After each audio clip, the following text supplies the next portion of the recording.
that's the first thing that people learn with adventure racing is like the first time you see someone walk through a creek instead of finding the bridge to get over it, right? And you're like, oh, wait, I can do that.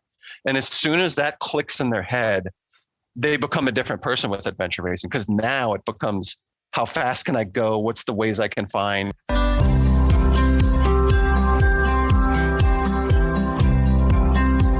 Welcome to the Dark Zone, an adventure racing podcast. This is your host, Brian Gatens. In adventure racing lingo, a dark zone is a time when, due to darkness or safety, teams are paused on the course before continuing with the race.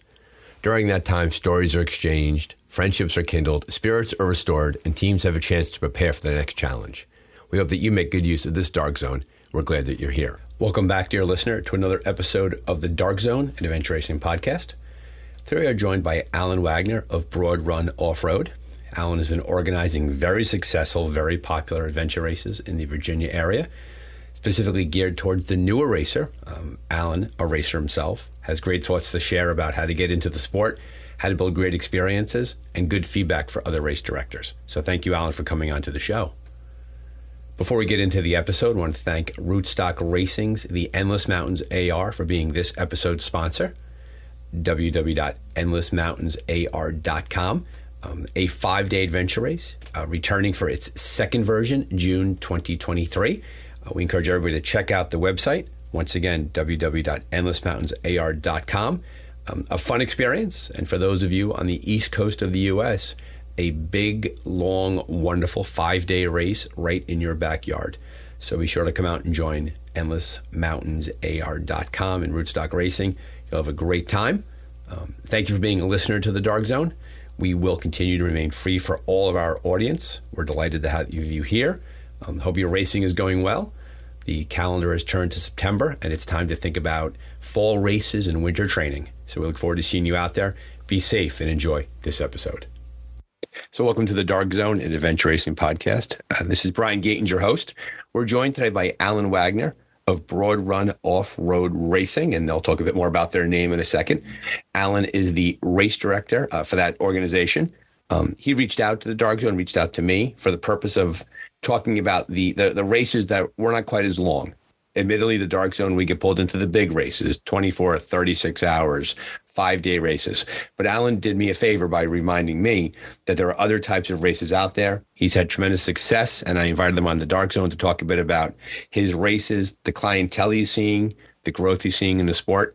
So Alan, thanks for coming to the Dark Zone. We're glad that you're here. Tell us about Broad Run.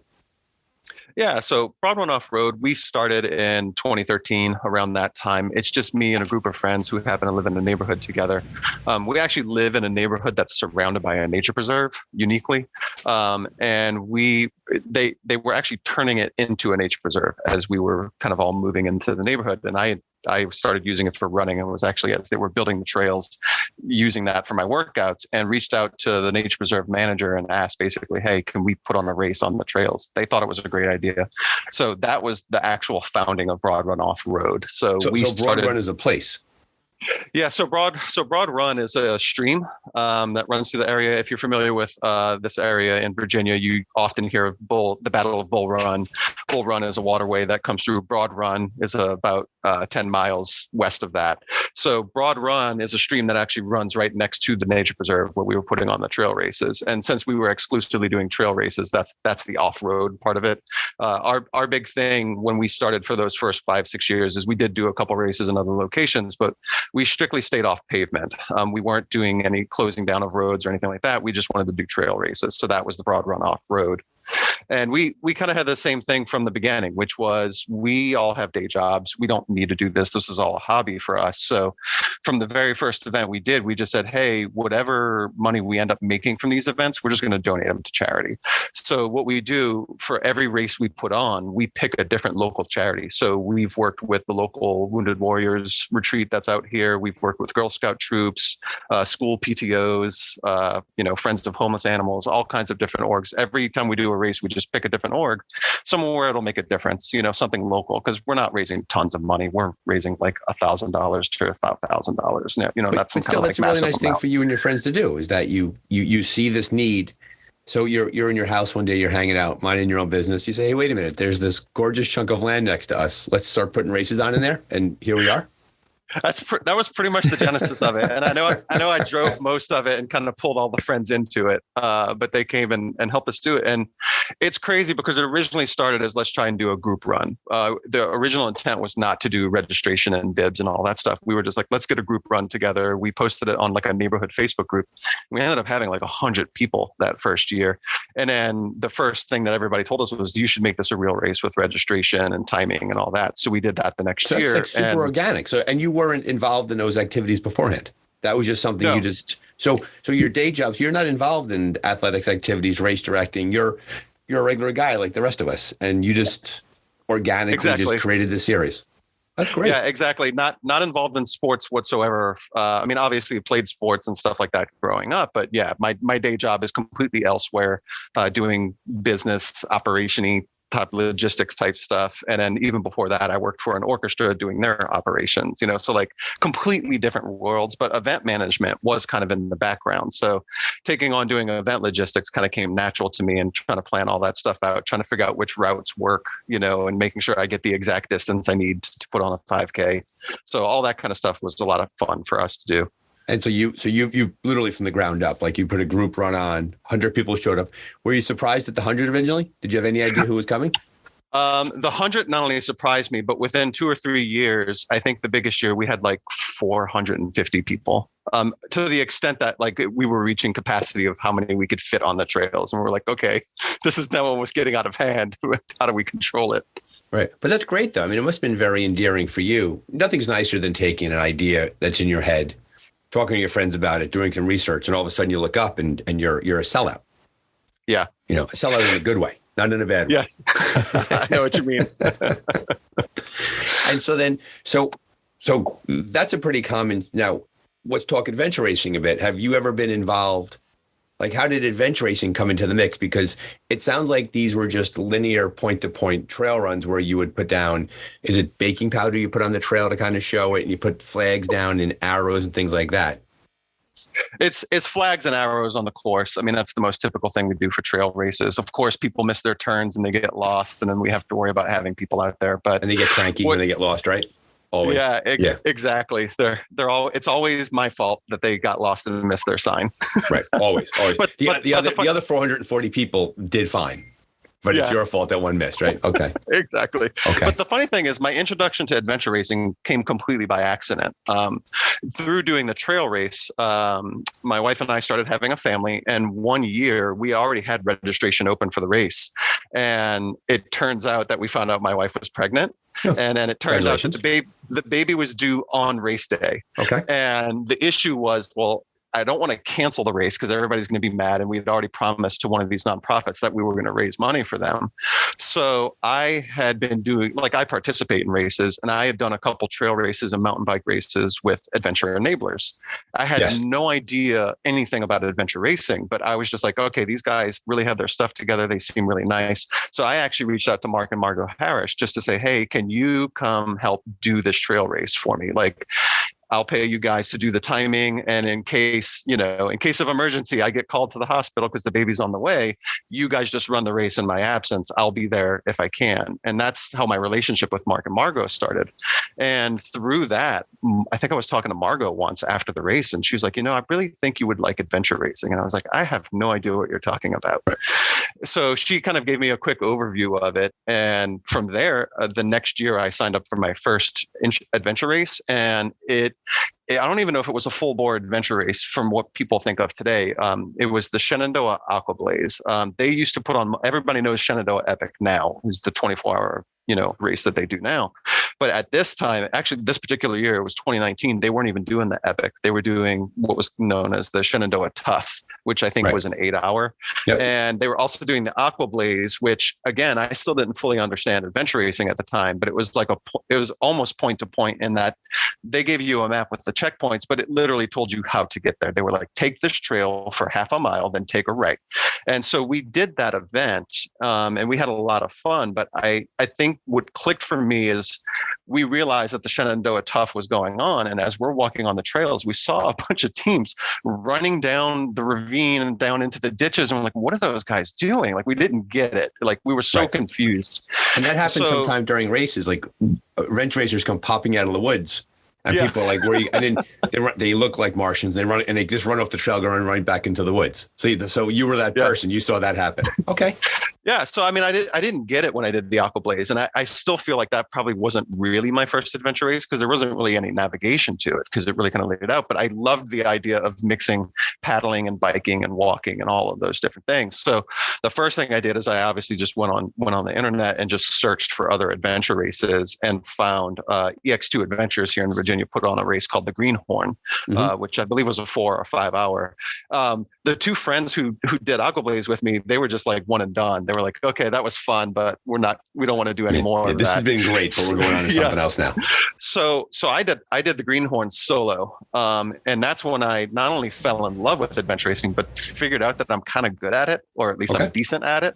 I ended up I think he had like 70 people in that race. I ended up being like top 10 and top, the solo male division was like super competitive for that one. But so what was your big strength there? Was it the navigation? Was it your overall fitness? Like what really helped you in that race? For me, it ends up being navigation, which was interesting because I'd never really done orienteering before that. So I wasn't getting lost. I had found every single checkpoint exactly where I thought it was. And it almost to a fault where I didn't understand navigating yet because it just seemed like, well, of course it's there. That's where it's supposed to be, and like I'm navigating point to point. The funny story is I also tried to take shortcuts in that race. And I don't mean just shortcuts through the woods, but I like knew that other people knew the area. And I could tell they did because they were like, oh yeah, that trail's over here and that trail's over here. So I'm like, okay, I'm just going to follow them. Right. So at the beginning of the race, I started on the bike leg and we must have been like 7 miles in. And there came a point where I lost them. And then it was like my first oh no moment because I was like, I've been following these guys and I haven't really been keeping up with the map. How do I get out of this? So right. And then you got to figure it out. Yeah. And it was my first introduction to that. Then it was like real navigating from there. And it became a lot of fun because like I'm not an ultra marathoner. I'm not a person who did a ton of like sprint triathlon is the longest triathlon I've done. And I do that, for fun. And same thing with running and all that stuff. Like I'm good, but I'm not great, right? Like you're never going to, if I do a mountain bike race, I will be mid-pack. If I do a running race, I will be mid-pack. Right. But navigating, it turned out kind of just was something that clicked for me and I really got it. And I love the idea of navigating with a compass too. Like all of that just clicked for me. So I did that Greenhorn race and I was just hooked. So since then, and that was like early 2019, I've basically just been trying to find teammates, the same thing that everybody else is doing. And I'm just like, okay, great. I want to find teammates. So I've been doing a lot of convincing people to do races with me, doing more and more races at the same time, working up the distance. So I went from 4, then did 8, then did 12, then 15, 24. So now I've got 24 is the longest I've done, but I've got a few of them under my belt now. But all of that was just kind of more like my personal time for Broad Run Off Road.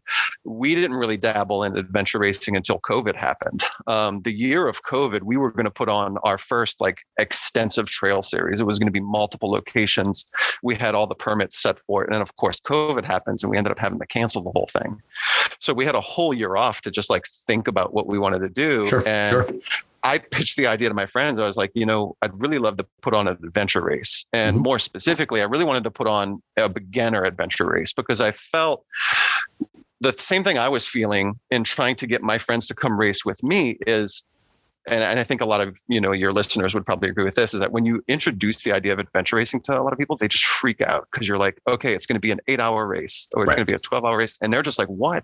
That sounds nuts, because even, a marathon, even if you walk a marathon, most people can walk a marathon in like 4 or 5 hours, right? So the idea of racing for 8 hours scares the heck out of a lot of people. So it's great that we have a lot of these longer single day races, but I was like, we really need something more introductory. So when I pitched this to my friends, I was like, I'd really love to put on just like a 4-hour, 5-hour race, but just the 4-hour, 5-hour race. I don't want it to be a 4-hour that's part of a 12-hour that's also going on. Like I just want to dedicate to a 4 or 5-hour race. And so to do that, to offer an adventure racing inside that time frame, clearly 4 hours goes pretty quickly in a race. And so I'm assuming your checkpoint placing is pretty important. Yeah, it was super important. And especially in the particular place where we got our first permit, which is a place called Silver Lake here in Northern Virginia. Silver Lake itself is not large enough for an adventure race. It's large enough maybe to do like an orienteering club meet or something like that. And the lake the lake is maybe 25 acres. It's not, Right, you can not go massive. from end to end. You can go from Right. end to end in like 20 minutes. It's not anything. Gotcha. So You can stand on one shore and see the checkpoint on the other shoreline. One of those lakes. is exactly what was Yeah. happening. Oh, I think I know where we're going. Yeah. So I had to logistically figure some things out. So I had pinged some of the other race directors in the area to kind of figure some things out, and figured out, well, on the lake, if I used Mark and I did electronic timing instead of paper passports, I could require them to go in order. So what I did is I basically put 6 or 7 checkpoints, and they kind of made a star shape around the lake. So I was like, okay, great. That actually gives us like 40 minutes of paddling on the water, and That's a pretty original solution. So you prevented the conga line, right? You prevented a herd running, because I would wonder, I should say, that the part of the challenge of running a small time frame race with a large crowd is, how do you disperse everybody? Yeah. Right. Absolutely. And the other thing we did to kind of help with that, and COVID kind of assisted with that, is there were requirements at this time. I don't know if everybody remembers, there were requirements on like how many people could be at a public gathering. Right. And the park was like, we're okay once they're on the course, but how do we stop them from being all together? And we said, okay, well, we're going to divide the field into thirds.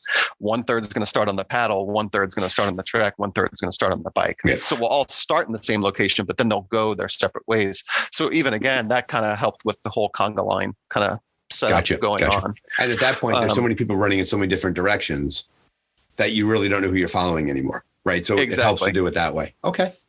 Yeah. And how big are your crowds for that?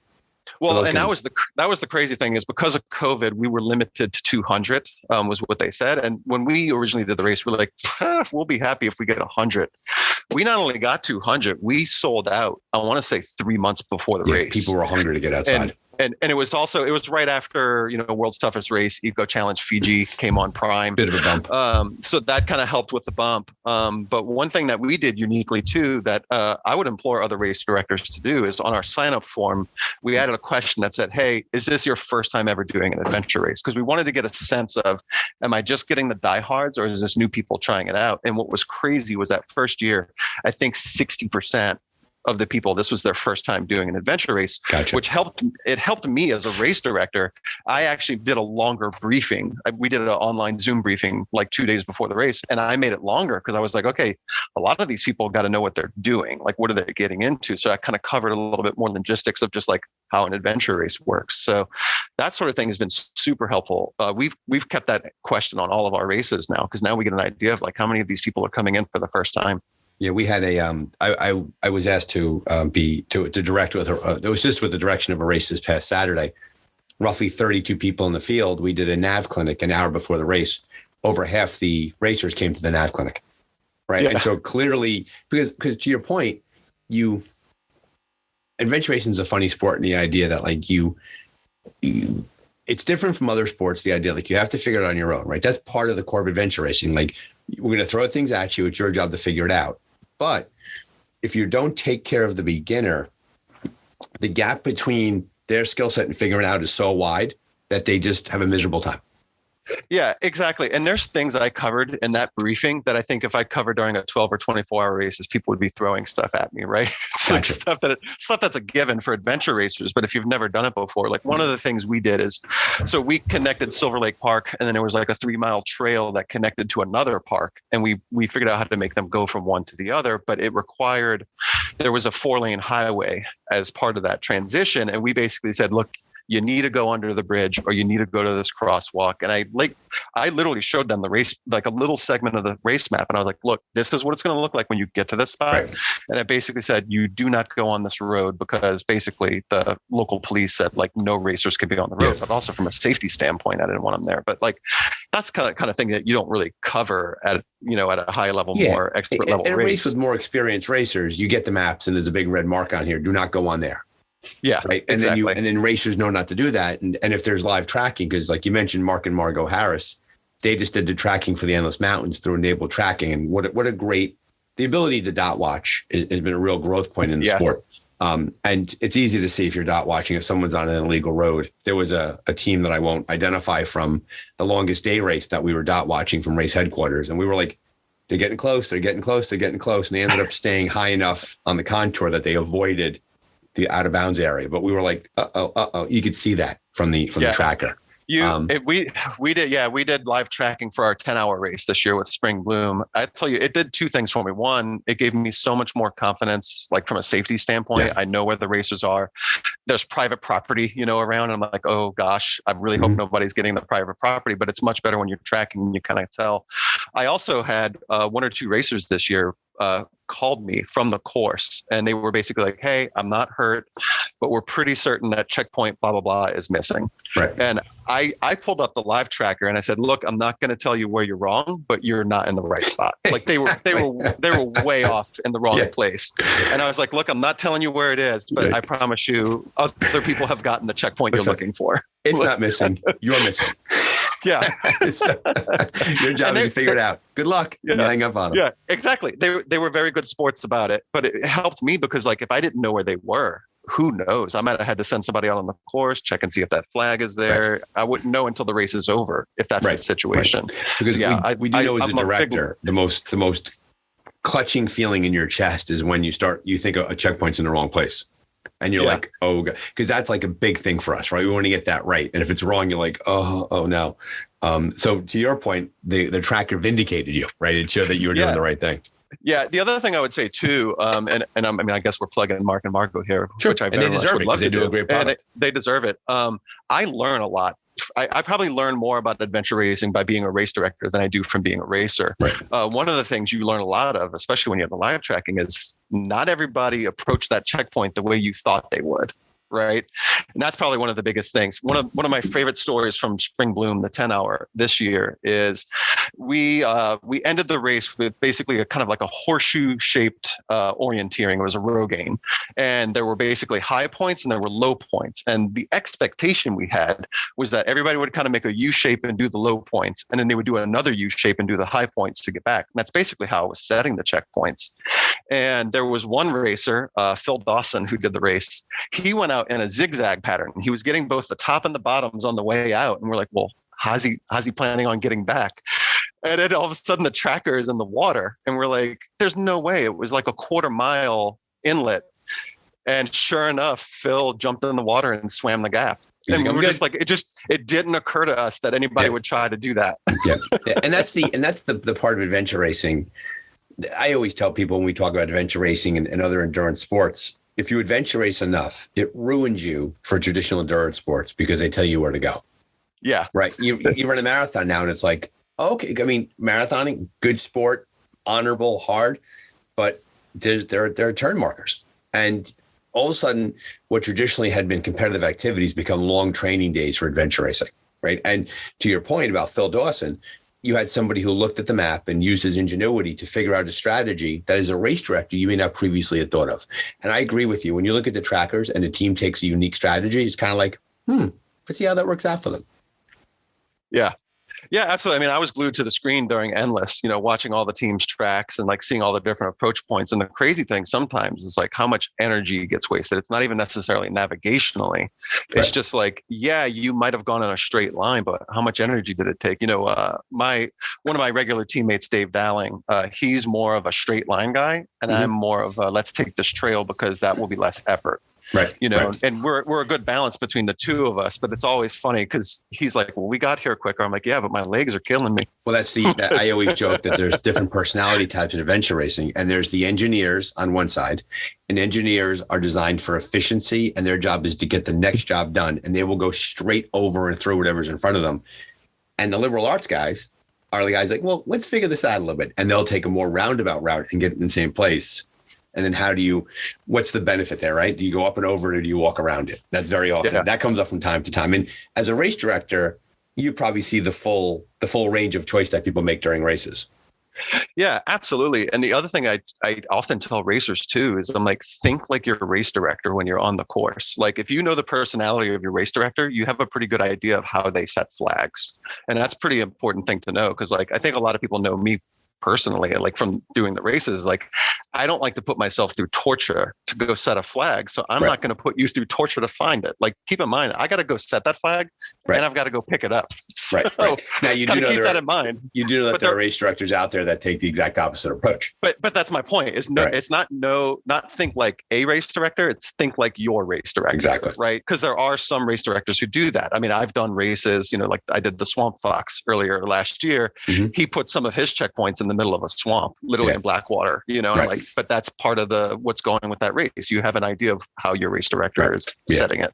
Yeah, there was a race, NYRA, New York Adventure Racing Association, did the Jersey Inferno a few years ago, and it was in Western Jersey, and literally there was a checkpoint in the middle of a swamp that you were up to your neck in this brackish water going out to get it, and it was miserable and terrible. And some teams got out of it because a bear decided to pay a visit and destroyed the checkpoint. So that checkpoint got pulled off. So there were those of us that got soaking wet and those of us that got spared by the bear.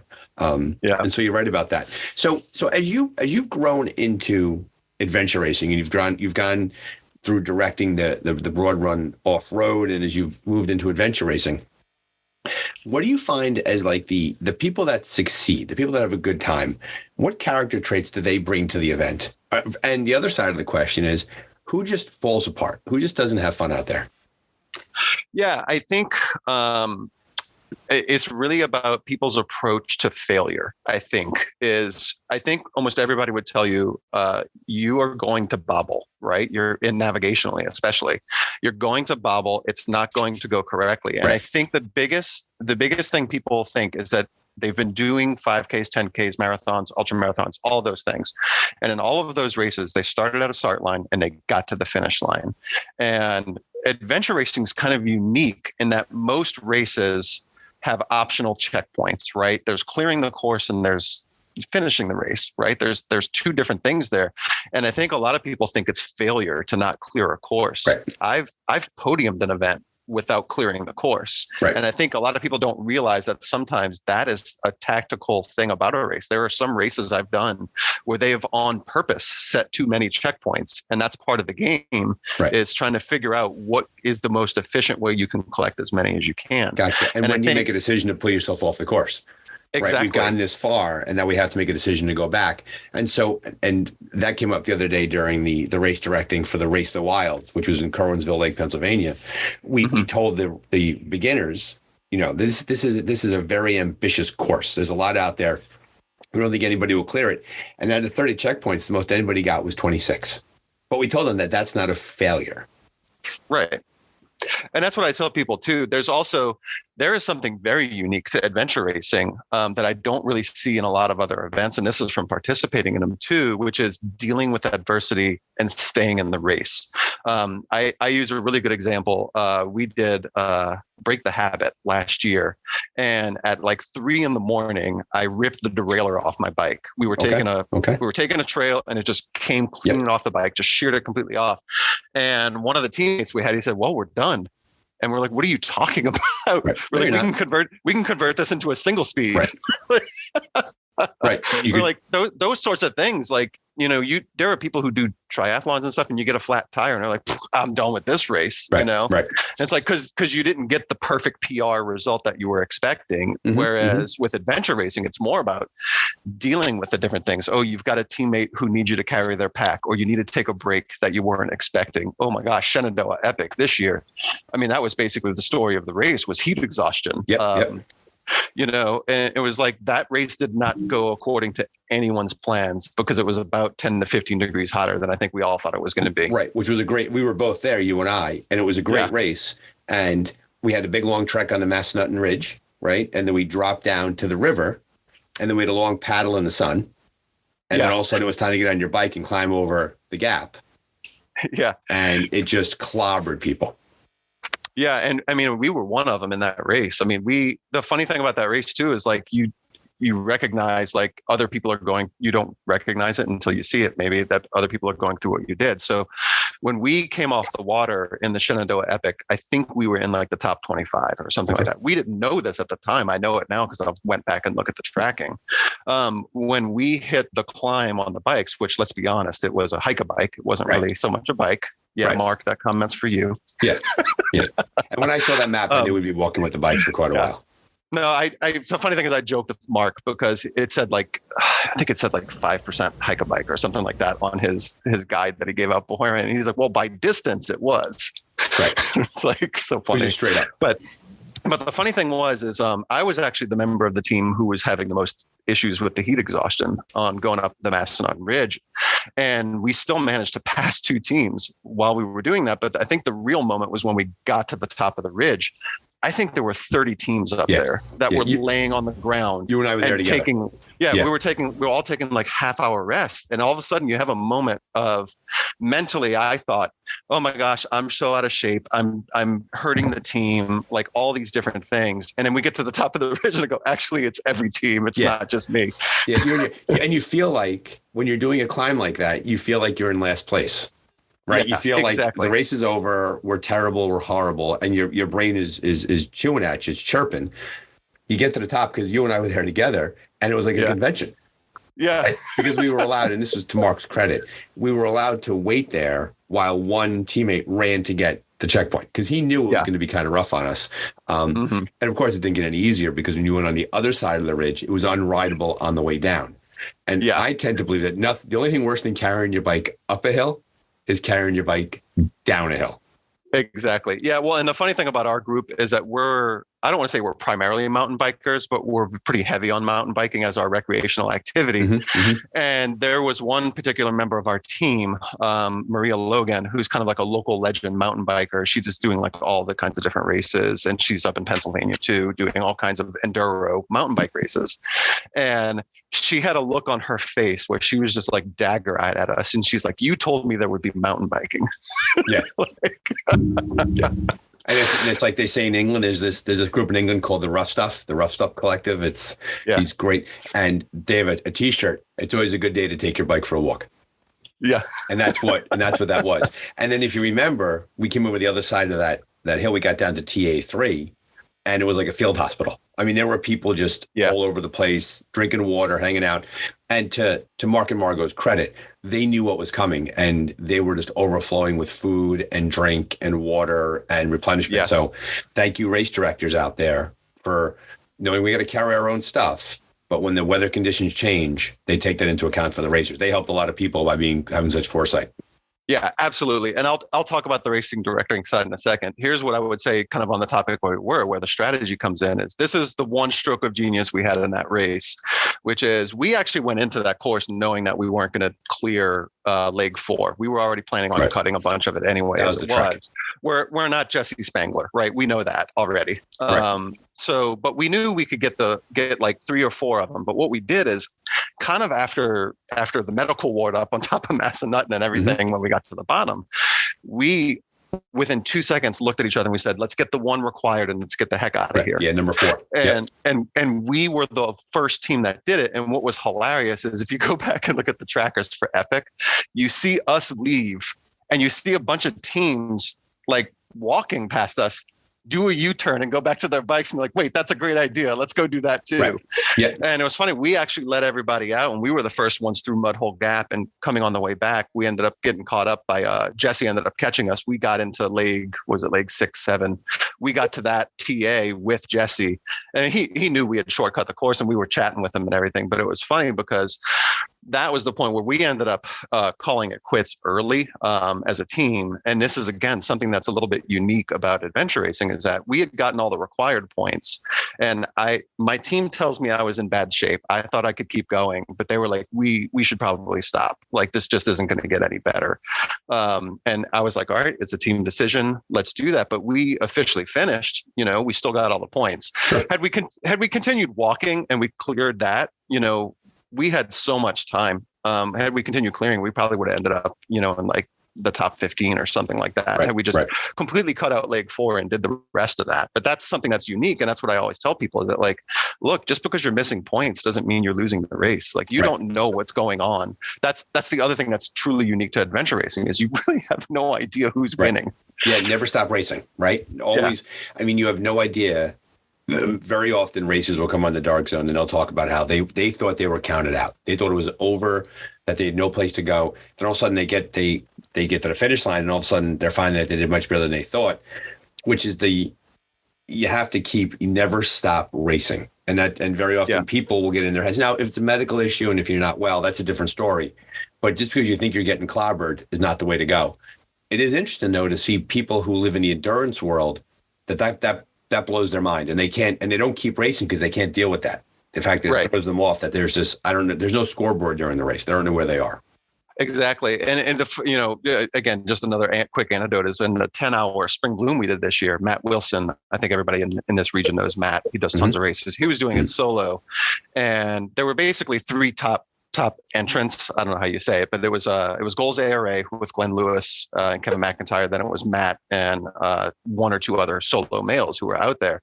And Matt knew he came at the end of I talked about that Rogaine at the end. He came into that Rogaine. He knew he was in third, and he knew he was in third by like a good 20 or 30 minutes. And he's like, I know you can't tell me, but how far behind him am I? And we're like, we can't tell you, but go.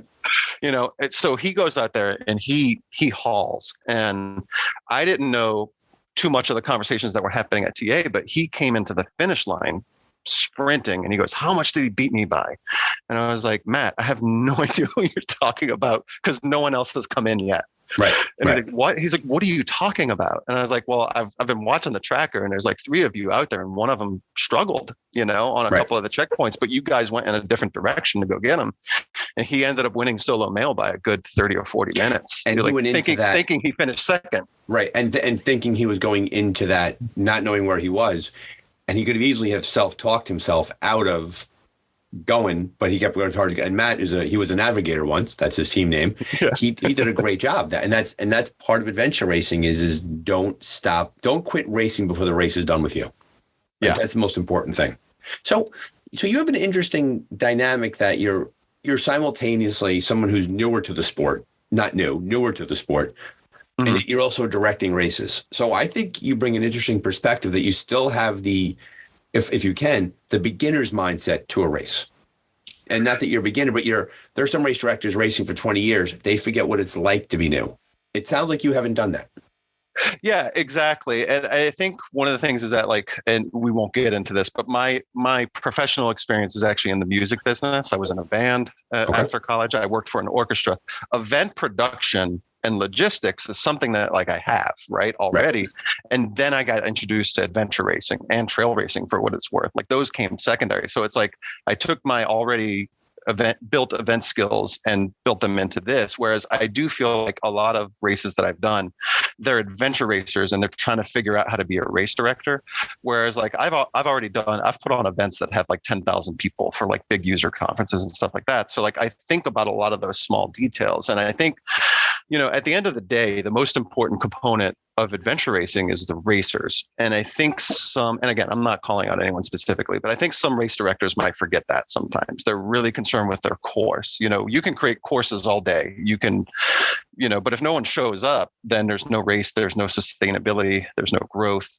For that reason, I think it's really important to take stock in what the majority of the participants and your potential participants, what's their end-to-end experience, right? So let me ask about that a little bit. So for that, because that's a good point that you make there, that sometimes a race director gets so caught up in the beauty of the course that they leave everything else out. Are you talking about the course being too hard for the racer? Or are you talking about everything that surrounds the course, the setup, the logistics, the support being off? How do you see that? I'm honestly talking about all of it because I think there a lot of it with the course design. Know your audience, right? Yes, I could make my courses harder, but I don't want to if I've got a lot of beginner adventure racers, right? You got to kind of balance that. But then there are a lot of small things. I do think that some race directors forget that things that they enjoy, not everybody else might enjoy. And one of the ones that I see a lot in adventure racing is let's keep everything a secret until race day or race weekend. And there are some details that need to be gotten out for people to have a good experience. I won't name names, but I did a race last year where they literally told us nothing until 2 days before the race. They said, hey, show up at this time. We're going to do a briefing. There's going to be a bike drop. You're going to drop your bikes off the day before the race, the end. And so I replied back, I'm like, hey, is the bike drop going to be manned? We're dropping off our bikes overnight. Is someone going to be there? And the reply I got back was, you'll find out when you show up. And I was like, that. So my teammate and I called each other and we're like, look, we both have some pretty decently nice mountain bikes. And we're like, I don't feel safe. Like, I don't feel like I want to put my bike in a place where I don't even know if someone's going to man it. Is it a public area? So we both ended up taking like our older hardtails to the race, and we get there, and then even add to it. It's like, oh, here's UTM points you got to now plot where you're dropping your bike off, and it's like, okay, I get it. That's a little bit of game theory there because he's trying to figure out if his racers can actually plot points. Right. So that part I get, but how hard would it have been to just tell us, yeah, it's going to be manned. It's going to be a secure location where you're dropping your bikes. Because for us, did we really gain anything from that? Did we gain anything by that? Or there are some people who are like, I won't even tell you where the race is starting. And my counter to that is actually Shenandoah Epic's a really good example of that. Mark gives you a 15-page guide to the race with the number of legs, what legs are going to be there, estimated distances for them. And do you think anybody's cheating ahead on Mark's course? It's still, he gives you all that information, and there's still only 2 or 3 people clearing the course, and everybody's enjoying it. There's a difference between surprising someone with a map with the checkpoints and surprising people with details that they really kind of need, like what gear is required. I've had races that have sprung mandatory gear on us on race day. And it's like, well, you never told us that. And they're like, well, that's the sort of, you just got to expect the unexpected. And I'm like, there's a difference between expect the unexpected and here's kind of the stuff you need to know. Yeah, there's a fine line between being adventuring and being and lacking thought for your racer, right? So I think, so to your point, like it wouldn't have telling the racer that their gear will be secure overnight is a valid point for a director to make, right? I did a race one time, which I thought was great. We did one of the longest day races for Naira. It was an 11 o'clock start on a Friday night. Like, holy cow! Like, is there possibly a worse time to start an 18-hour race? And they basically we gave them our bikes back of a panel truck. They put us on a bus. They drove us through the night. They pulled up to an empty field somewhere, got us off the bus, handed us maps, and drove away. And we and on the map, it had to start finish on the map. But like then all of a sudden you had to like figure it out from there. That's a legitimately exciting way to start a race, right? And that's kind of figure it out. But to your point, it's not like they said to us, oh, by the way, you need a pack raft the day we showed up at the race. Right. Those kinds of things. And that's kind of more, it's more things like that. Like, again, I don't mind not knowing the start of the location, but like, you should let me know a couple of weeks ahead, where are we going? Where can I get the nearest hotel? Yeah, that's stuff planning, like that. Right. Yeah, that's the customer service. That's the customer service. And what I would say is like race directors need to earn trust. There are some who have it in spades, like Abby and Brant have it in spades. I mean, they've been putting on excellent races for some time, but like if your racers are constantly hit with surprises, and more specifically like accuracy issues, logistical problems, safety concerns, stuff that just like really negatively affects their experience, not only are they likely not to come back, they're likely to tell people about it. And if they have a good, conversely, if they have a good experience, they're likely to come back and tell people to come join them. And I feel like adventure racing involves making choices with limited information, navigating the unknown, information gaps, problem solving, educated guesses. Finding and registering for an event should not be the hardest part. Yeah, you're right. You're right. Yeah, and I think you're right. And I think that as adventure racing continues to grow as an activity, as a sport, we want to be careful because we're not triathlon, right? So there's a point behind that, and this is an existential question for adventure racing that, in many ways we're building a better mousetrap, right? We can go in circles here, but if you go back to the earliest days of event racing and you read about it, those early days, they were full blown, like, here's a map, here's a point X far away, good luck getting there. And over time, as we grow as a sport, there's definitely changes that can be made to bring people into the sport we want to have, but we have to be careful that we don't become triathlon light. And I think that's the question that a lot of race directors are managing as they grow the sport. Well, and that's why we kind of, I took the direction I did with Broad One Off-Road in our races. We started with a 4-hour, and I'd be honest, we babied people into that first race. And as we have done races, we have introduced new things to them. I'm like, okay, here's a new aspect you might not have dealt with. Like one of the things we did at Spring Bloom this year in the 10-hour is halfway through the race, they got a second map. you Right. know? So it was like, okay, that happens in races. Sometimes you've got to learn to plan and navigate on the fly. You know, next year we're thinking about maybe putting some triangulation in the races or something like that, you know, just Right. throwing some things in and not dumping it all on them. Because what was the interesting thing is we never had an intention of doing 10-hour races. We thought we were going to stick with 4s and 5s. But after we did the first year of races, I had a couple of them or quite a few people come up to me and say, hey, I'm ready to graduate, but I don't know that I'm ready to do 24 hours yet. Right. So that's when we said, let's find a way we can do a 10-hour, you know, let's get them on a full day. And then, you know, next year we're already thinking about doing a 12, maybe a 15, but stuff to like slowly graduate those people up. Because I know some people, and God bless them, they're willing to jump right into an expedition race. Right. Not everybody is ready for that. Yeah, there was somebody at Endless Mountains who was their second race ever. It was an expedition race, 5 days. Yeah, and I believe was it Wyland Nader did nationals, and he had never paddled a boat before, and I'm like, oh my God, I can't process the bravery that goes into his that. episode. His Dark Zone episode for listeners out there is one of our more popular episodes, and he was early. He was like within the first 5 or 10 episodes, and Wheelo just talks about.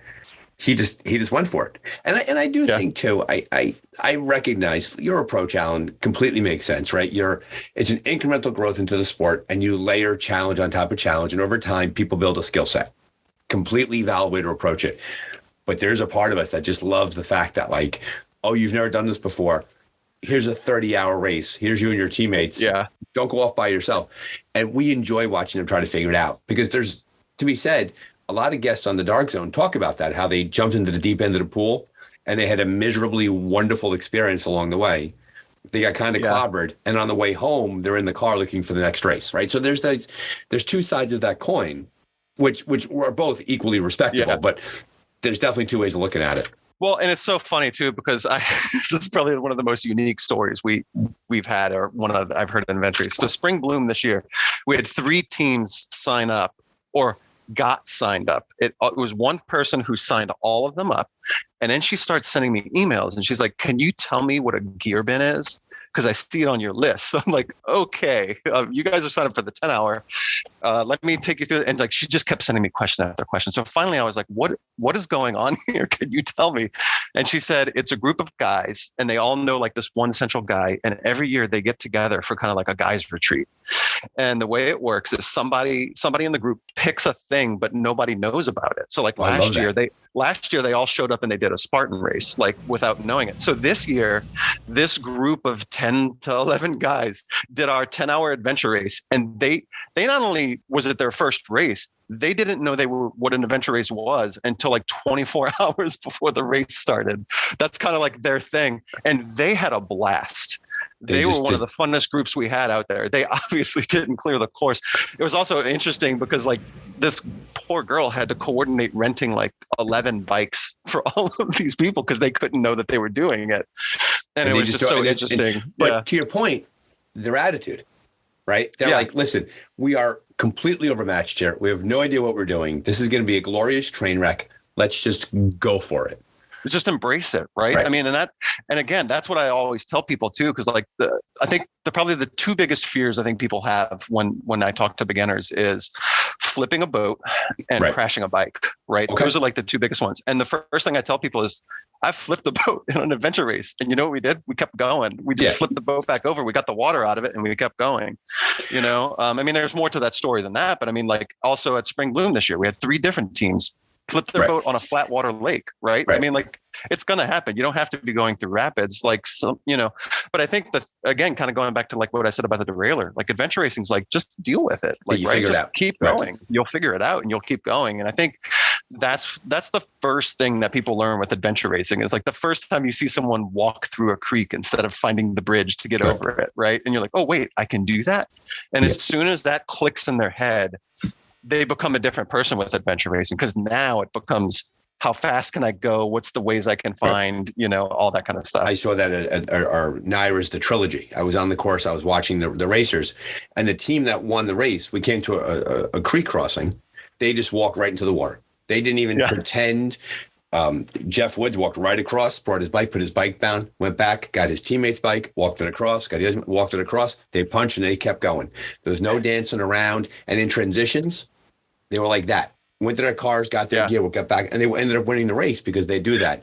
So to your point, people grow into the sport over time. That's what happens. Yeah. Well, and what I would tell people too, and you've touched on this. I've listened to past episodes where if people ask me what's my most memorable race, it's usually the ones that have gone wrong. Right. And like those are the ones I love talking about. Like I did an 8-hour race with my brother, and I grew up in New Orleans. I live in Virginia now, and my family's still down there. But that is to say, he experiences no elevation, right? So he's like, I'm going to come do this race with you, and he's like, never mountain biked before, but he was like, he goes out and hunting in the woods and all this stuff. And he's a really good navigator because he has to do that. Or so he said.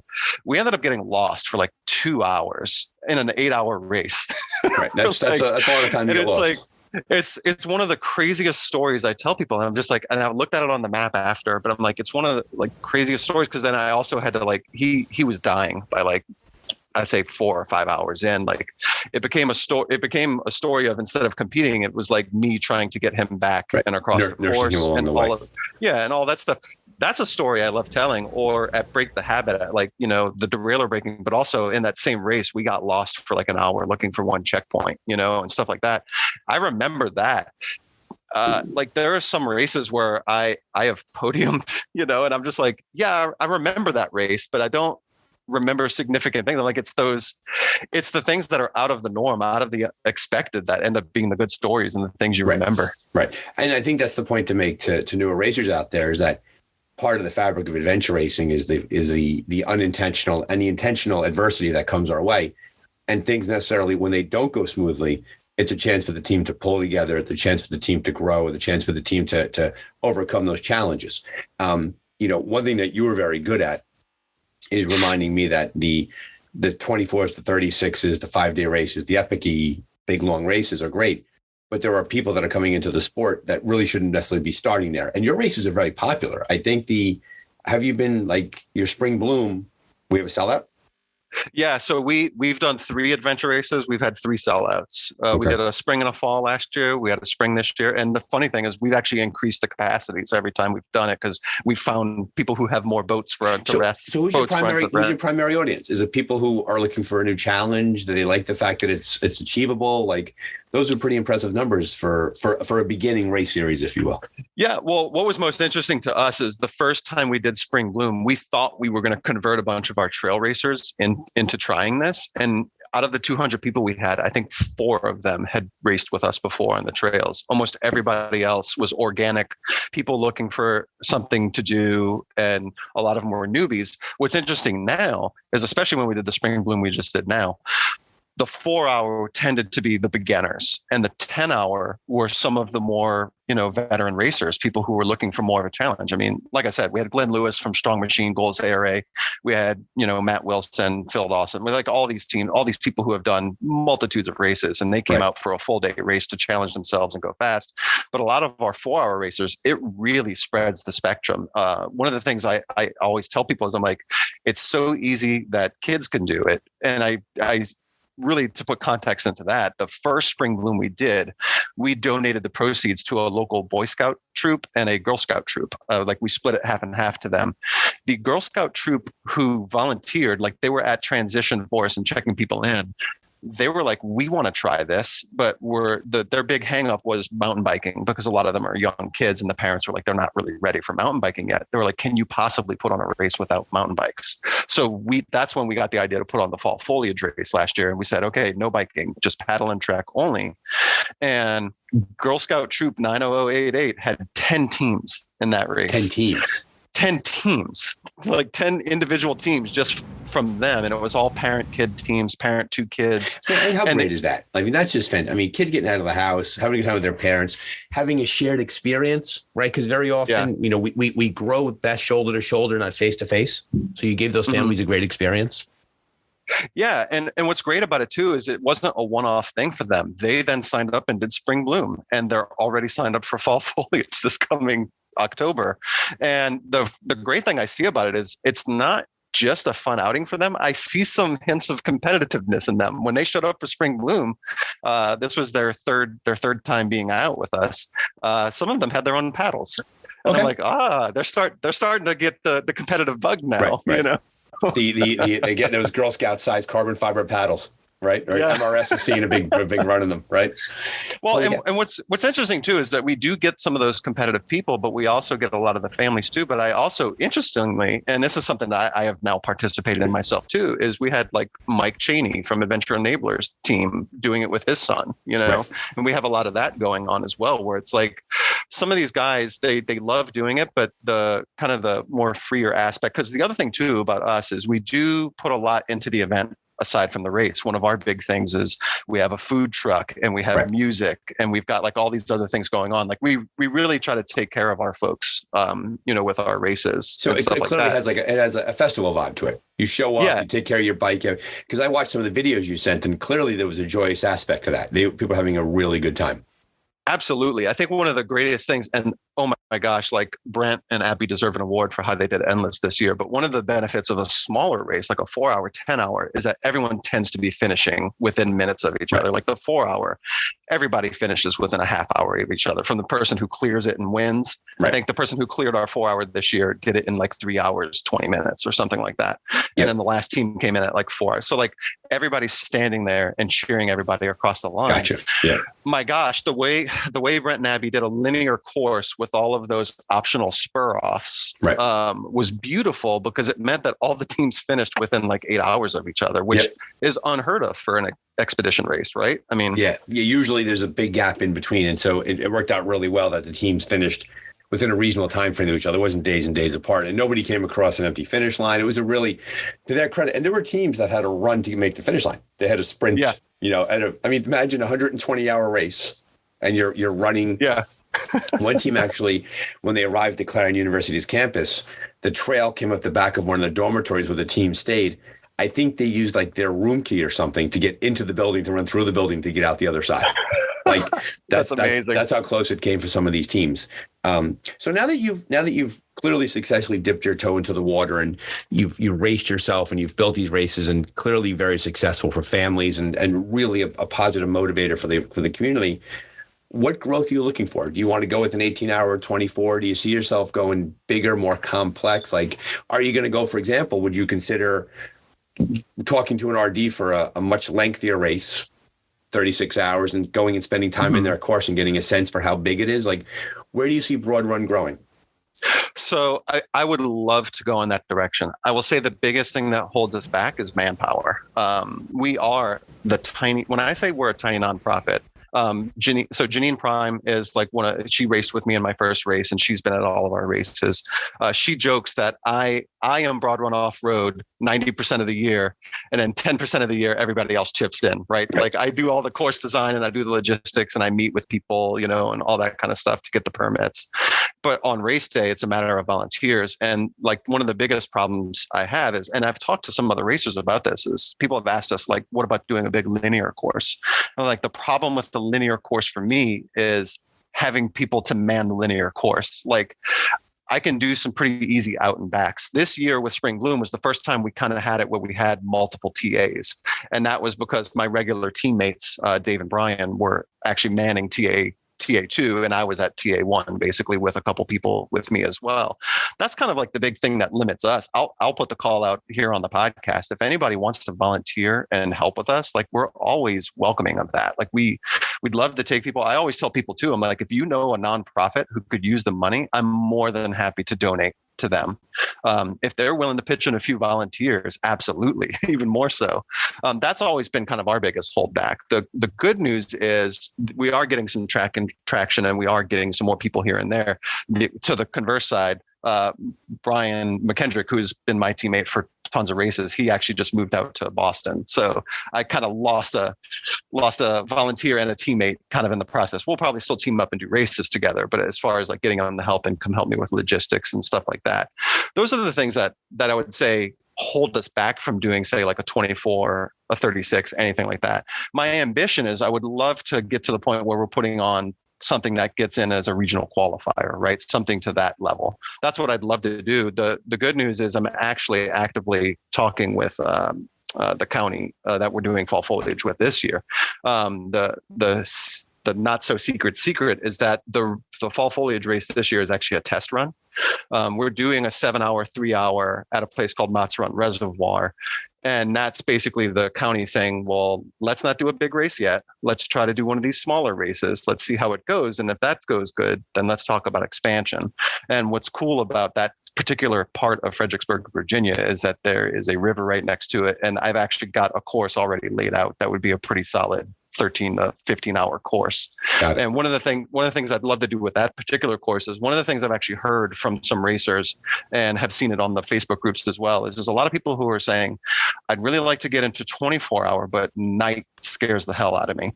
And they've said they've requested, is there a way for it? Because we do have the Quantico Orienteering Club here, which I highly recommend and people do, but they do one night event every other year, maybe. So a lot of people don't have a chance to try night orienteering, right? Mm-hmm. And it's hard. Like one of the best quotes ever. I actually went on a training run, a training outing, I guess you would say, with Mark Latanzi. Me and my teammates did with him. And one of the things he said with me has always stuck with me. Is he said, navigating at night is just like navigating during the day. It's just you have a headlamp on your head. Like for a lot of people, I think they feel like nighttime is some crazy thing, like it's just out of this world to think about that. But like once you do it once, you're like, oh yeah, it is just the same thing. It's got a few, a few different aspects to it. I mean, there's a few technical things that are different to it, but it's no different than navigating during the day. And if anything, it's cooler at night, which if you're in the summer, works out better. I think we're socialized to be scared of the dark. Yeah, exactly. I think that's what it is. So long story short is what I'm trying to get done with that county is make it so that race is going to end in the dark. The idea is to go from like 9 a.m. to like 10 at night or something like that, where they'll get like a solid 3 or 4 hours in the dark, but they don't have to do the full overnight. That's one of the things we're trying to do right now. Right. I'd be curious as to one of these things where, if you build it, they will come. And I'm curious when people will say to you, if you're building a course, I don't want to race at night. But if you built a course, whether it was racing at night, they're going to make their way there. Like people will make that leap. Because one thing I think race directors do really well, solid race directors, dedicated race directors, that they build trust in their clientele base. And if you put on a solid 4, 8, 12, 13-hour race, if you say, listen, I got a 24-hour course, you're going to get numbers. Because people know the product. And this goes for every race director everywhere, that if you have people who are regularly returning to your race to do it again and again and again, you can do a 36-hour race. People are going to sign up. Yeah.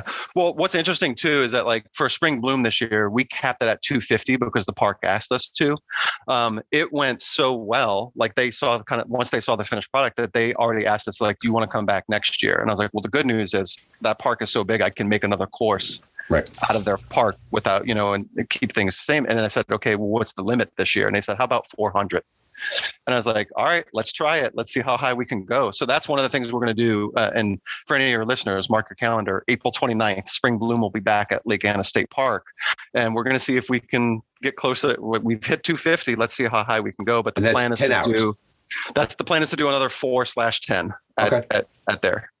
So we'll see. I'm kind of, figuring out some final pieces of the course. Maybe it'll be somewhere around there, 10, 11, something like that. But yeah, 4 hour, 10 hour. So now, all great stuff.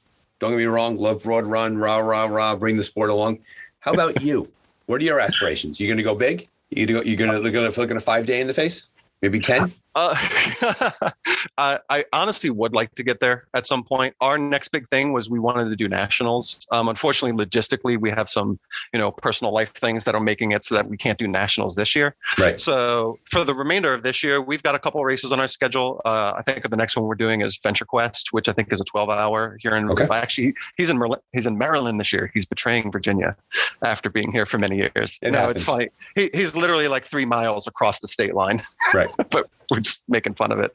But yeah, we're doing that one. Actually, the next one on my list is Goals is putting on a 4-hour race. I think the week after nationals, and I'm planning on doing that one with my 3-year-old. I don't know if we covered this at all, talked about it all. The most recent race I did was the Nanacoke 4-hour in Delaware. By Delmarva, right? Jonathan Offen and Delmarva put that on. Yep. Yeah, he put that one on, and I did that one with my 3-year-old. The funny story was that wasn't the plan. I originally signed up to do it with my 9-year-old and my 6-year-old, and we were going to go do it. And then there was a lot of rain and soccer games got rescheduled and all this stuff. So eventually to the point where they were both kind of taken up with our schedules. And I asked my wife, I'm like, do you mind if I take our youngest to go do this race?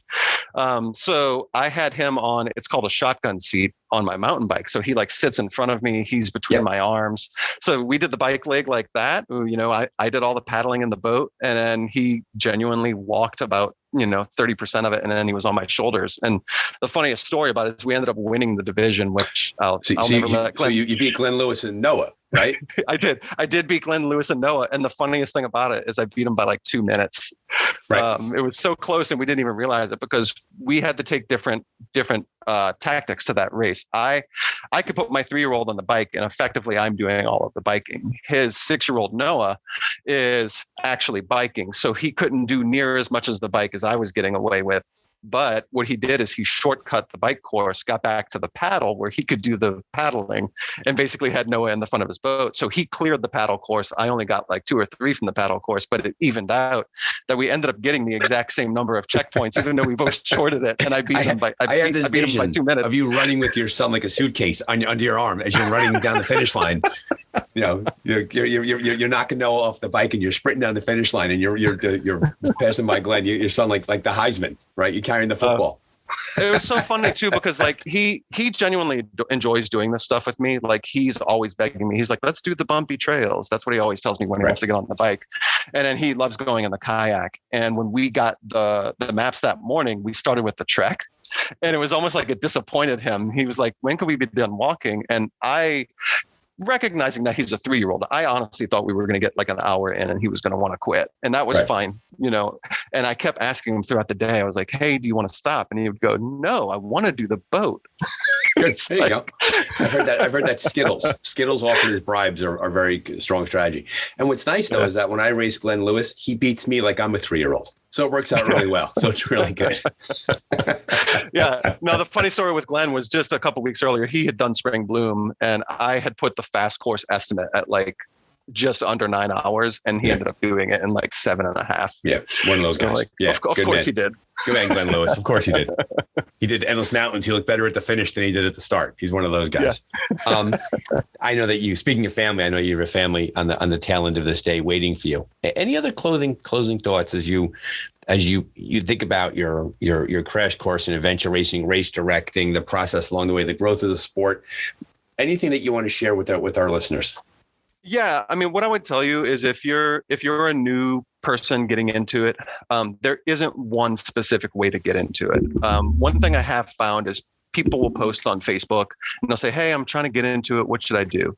And people throw answers at them, just like anything else on the internet. But people throw answers at them like, just do this. Just do this. And what I would tell people is like, you can pick your own route, your own entry into it. You can jump into the expedition race if that's what you want to do. I'm not telling you not to do that. But if you want to take a slower route, you can do that as well. You don't have to pick. There's not one specific way to get into adventure racing. There's all kinds of different ways. But what I would tell people is that you're never going to be ready. I don't know how to explain that. No, that's excellent advice. Like, people always like, I'm trying to be super prepared. I'm trying, and I think that again, it comes from people who are like, they're used to like the running races and the triathlon races where like they know all of the logistics ahead of time. But inherent in adventure racing is that you're never going to have 100% of the information. So much of it is just hindsight. So much of it is just experience, right? Like how to deal with something until you've done it. Like I'll be honest with you, we were cocky when we flipped the boat in that race that I referenced. It was actually epic 3 years ago. And 2 of the guys on my team are like experienced kayakers, guys who would do whitewater. And, Mark Harris is like 25% of you are going to flip. And we're like, that's not us. Compton Rapids. Yeah. Compton. Yeah. So genuinely, to our fault, we blew it off, and this is again a mistake we made. We didn't even put dry bags in our backpacks. We were like, what? We're like, we don't need to do that. We're not flipping in a Compton. And sure enough, we get to Compton and we flip, and it threw us through a loop. But like stuff like that, like again, until you experience it, you don't really know what's going to happen, right? And I tell people that all the time, like just jump in and go do it, because at the end of the day, nobody's I always tell people with our races, I'm like, hey, if somebody's hurt on the course, please help them, and all that kind of stuff. Because like at the end of the day, I'm like, I don't pay cash prizes for winning my races. I know there are some races who do have prizes, but I think the bigger point is that you're probably trying to get an adventure race because you're looking for a new experience. Right. Worry about the experience, not where you finished. Right. And I find that adventure racers as a breed, I've never been at the finish line of an adventure race, and it's the stories that drive us, right? And as you and I were saying in our conversation when we started recording and our pre episode talk, that to a fault, you have to chase adventure racers away from the end of the race. Like you have to literally, like the race is over and you do the awards, and as you're packing up your stuff, there's still packs of people looking at maps, talking to each other, looking at routes. Adventure racing, and it's the heart and soul of this podcast. It's a story-driven sport. Yeah. And what I would tell people too, on the same thing about like, you're never going to be ready. I think training throws a lot of people off too. A lot of people are like, I'm not in shape for that yet. And I'm like, actually, you could probably get up and go do an adventure race tomorrow. I don't think a lot of people realize that like you can walk, you can paddle slowly, you can bike slowly. Like you don't have to be in super ultra marathon or, you're not winning the Olympic shape, right? That's not what we're looking for. Like, I think we all have stories about the quote unquote old man who's kicking our ass on an orienteering course, and we're running and he somehow keeps finding his way to the checkpoints faster, because that aspect to it still permeates always. If you navigate better, it doesn't really matter how fast you are if you run in the wrong direction. Yeah, I'm pretty certain the person that won the Race to Wild's 5-hour race this weekend, getting 26 of 30 checkpoints, was the oldest person on the course. Yeah, very, very likely. And I think if you look at like the average age, like when you looked at World's Toughest Race, when you look at a lot of these expedition races, the average age of like the top 5 is in like their 40s, right? I mean, like it's not the young 20-year-old who's like super duper fit. So I always tell people that, because like they will reach out to me and they'll say, I don't know if I'm ready. I don't know. And I'm like, just sign up. I'm like, just sign up, show up. I'm like, if you have a bad time, come talk to me after, but I really don't think that's going to happen. And every single case, they've come to me after and they're like, thank you so much. This was so much fun. And that's what I tell people. I'm like, it's fun. Like that's at the end of the day, it's supposed to be fun. Because if it wasn't, we wouldn't be doing this, right? We're not going to put ourselves through all this punishment, and the other thing I tell people is that like, you will see things in an adventure race that you won't normally see. Like, race directors don't hang flags in mundane places because they got to put it somewhere where like they can give you a hint, right? They're trying to give you a checkpoint. Like it's at the high point, it's at something, it's at the stream. Like, and most of those places are off the trail. And like some of the most beautiful sights I've seen have been during adventure races, like out doing the marshes of South Carolina and ocean paddling, some of the most beautiful stuff with a sunrise. Shenandoah, being on top of the Massanutten Ridge and looking out over the ridge. Oh my God, like some of those things you get to see are amazing. And, getting off the trail, this basically does that for you. And I always tell people, I'm like, adventure racing is actually a guided tour in disguise. Like the race director is just saying, go see all of these things.